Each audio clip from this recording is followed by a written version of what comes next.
My name is Melissa, and for the next few months I can still say I'm in my 30s. I recently found a photo of my confirmation class when I was 13. Back then I thought I would grow up, get married to a man, have 2 children, and raise them as I had been raised. Having grown up as an Episcopalian and the daughter of a recovering Catholic, I struggled with my Christian faith. My mom used to say that God made sure she walked into a patient's room at the right time and described the comfort she got from praying on her commute to and from work.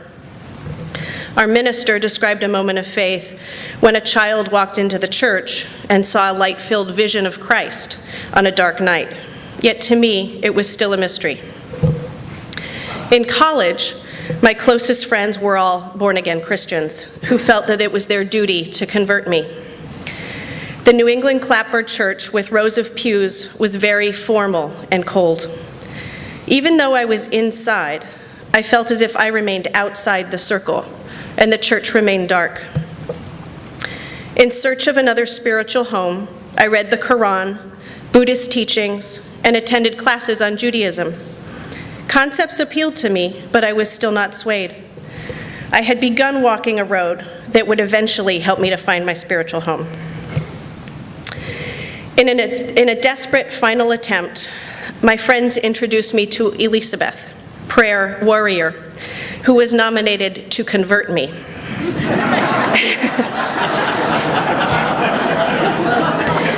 She believed she was to save me from my boyfriend, who stepped on top of my psyche in an attempt to boost his own.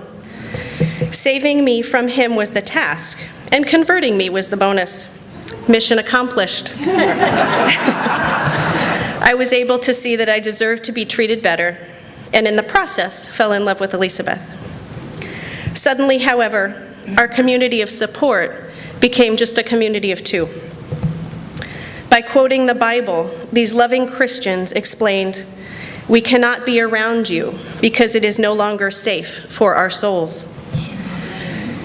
Elizabeth was stripped of her shield and sword, as well as her Bible study and place of worship, and together we created a home of love. I now had a traveling companion on my journey in search of my faith.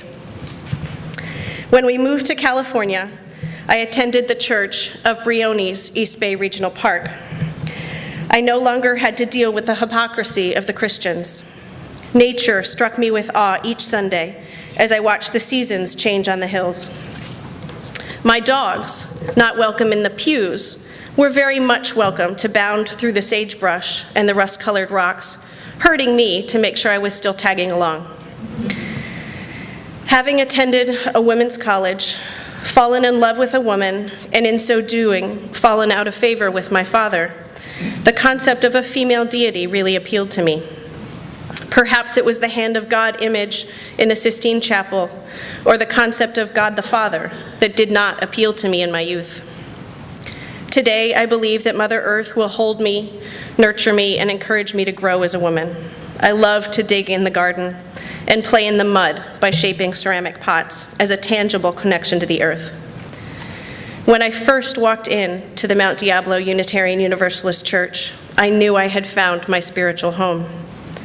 I was warmly welcomed, handed an order of service with the 7 UU principles on the back. How different to feel warmly welcomed for who I am, for what I bring to the community, instead of being ostracized for such an important part of my life.